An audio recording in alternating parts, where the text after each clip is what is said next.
আমি আমার দুটি আঁখি কি করে ধরে রাখি, অঝরে কান্না বেরিয়ে আসে।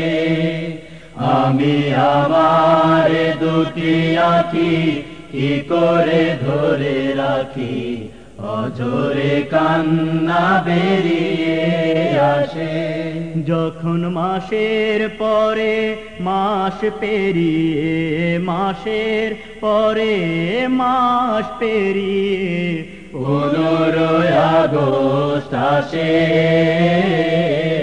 আমি আমার দুটি আঁখি কি করে ধরে রাখি, অঝরে কান্না বেরিয়ে আসে।